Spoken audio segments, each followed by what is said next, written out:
I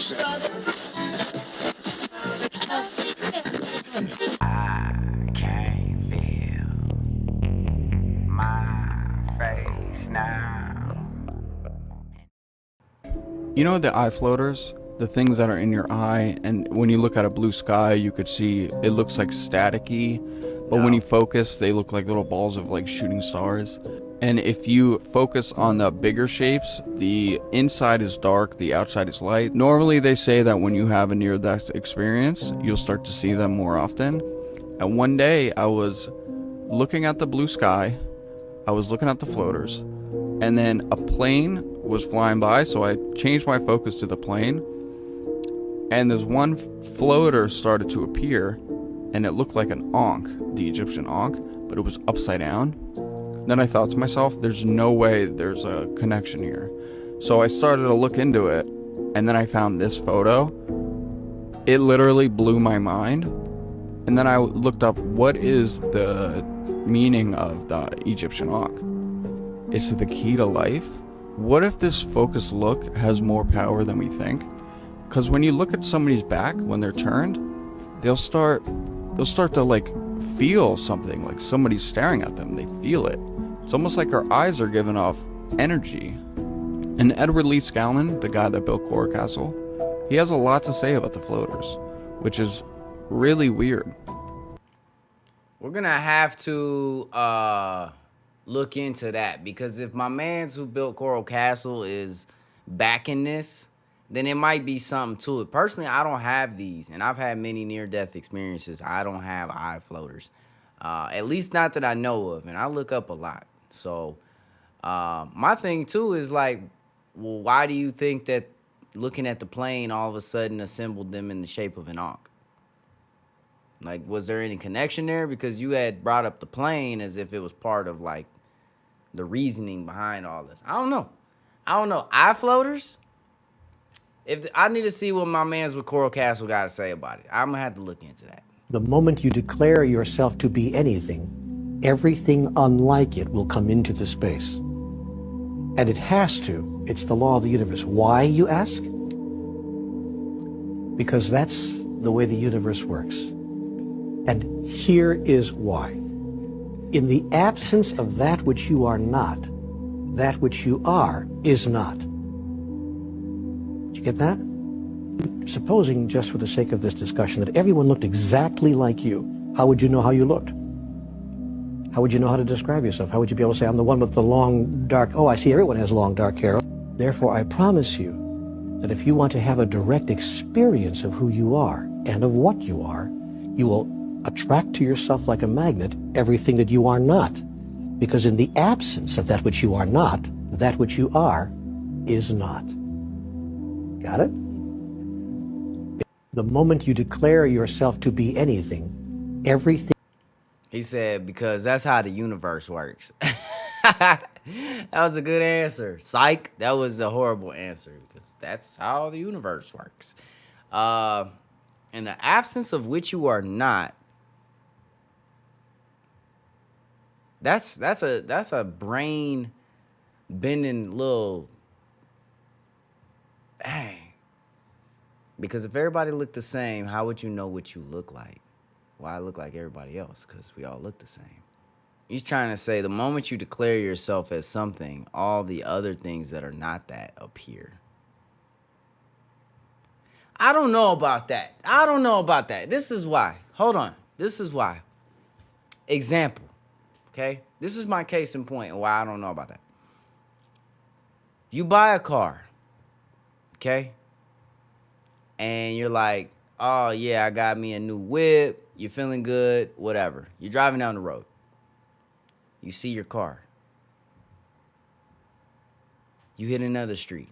Dang, you see your car again. Once you bought the car, it's not that more of those cars manifested themselves on the road. It's now that you have it, you see it more. Therefore, all the other cars start to blur out, and this car gets accentuated. What I'm saying to you is, once you declare yourself to be something, you start to see that more in the universe than the other things around it. I'm not seeing other things manifesting. And what I see, my own personal experience, is what the truth has to be, right? That's my take. That's my take. I'd argue that fact that I'd argue that opinion that he just put out there. Guys, go on your computer and put on the screen the chakra system, you know, with the colors all the way up. So just look at chakras and you're going to see basically the 7 chakra system. Yeah, right there. Just point that up, okay? So you see how the purple is on top, which is basically by the crown chakra, and the very bottom of it is red. Yes. And the red represents the root chakra, okay? So now take that and put it side by side with the LGBT flag. Oh. Damn. Now, you see, put it up. Now, you see how it's the exact opposite? Oh my God, you're right. Holy shit. Purple is on the very bottom and the red is on the very top. Now, you have to understand what red is. Red is associated with sex. So on the root chakra level, people who are just going around, see, these are the simps who are signing up for OnlyFans, the people who are basically on the streets. They're dominated by the root chakra. They're all the way at the bottom. At the top is the purple, because purple is the color of royalty. But see, with the LGBT, it's the complete opposite. He kind of knew what he was talking about, but he ain't really know what he was talking about. Listen to me real quick, because chakras, meditation, inner self, energy, the source, the all, the void, everything. We've been real tight for a long time. First of all, I don't want to get too religious with it, but in biblical understanding, the rainbow is actually the remembering of the covenant that God made with man, that I will never destroy mankind using water again. Saying I will never flood this earth again. That, when you see that, that's a reminder from God saying, hey, you're good. This will stop. It ain't gonna flood you out. Okay? That's biblically speaking.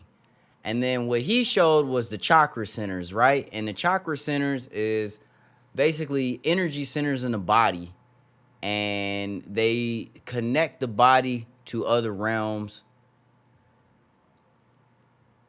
Red is not the sex. Red is not sex. The next one up, the sacral, right? Sacral, the orange. That is directly connected to your reproductive organs. Depending on how healthy that energy center is, might determine how your love lives go. It might determine a bunch of things that specify sexuality.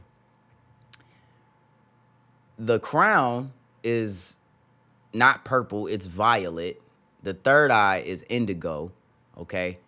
And it's not purple because it's royalty, but I guess you can say that in a sense if you understand what you're talking about. Like, if I said that, I would get where I'm coming from with that. I don't know if he knows where he's coming from with that. I think he's just thinking like kings and queens because his understanding of it was kind of basic. But let me get to the point of this. The flip-flopping of it, right? That is a direct attack against God. That's all that is. It's just taking the gifts that God gave man and flipping them to, we're basically mocking God. Okay? This pride flag is mocking God. And this is a thing that like that community just doesn't get sometimes. It's like, yo, why are the religious people not just leaving us alone and blah, blah, blah? Bro, you're basically like desecrating their religious belief. You're attacking them and you don't even realize you're attacking them. Like, you're taking something that God gave to them that is a covenant between them, and you're flipping it upside down and now saying that, yeah, this is something that is us, which is in the Bible also shown that the things that you do are an abomination to God. Like, you're being created to serve a purpose, and you're created in a certain manner. Okay, stay with me. I'm just giving you the facts. To do something with the specific body that you've been given, and you basically commit blasphemy with it. You say, nah, man, I know better. Like, this ain't what it is. Like, come on, dog. It's not them attacking you. You're attacking them. They gotta fight back. What you want them to do? You want them to just sit there and be like, yeah, take the rainbow, God's gift to us, and, you know, make it into something that God told us not to do, and we're just gonna sit back. No, bro, they're gonna freaking fight back. They're not punks. People were killed for thousands of years over religion, dog. It's a thing. It's a thing. Y'all just gonna bust in after like the 2010s and stuff with this multiple alphabet movement and just think it's gonna be easy for you? No, bro. Like, people might, no, it's not gonna happen like that. Back in the day, bro, if you said you was a Christian, head chopped off. Head chopped off. People died over this.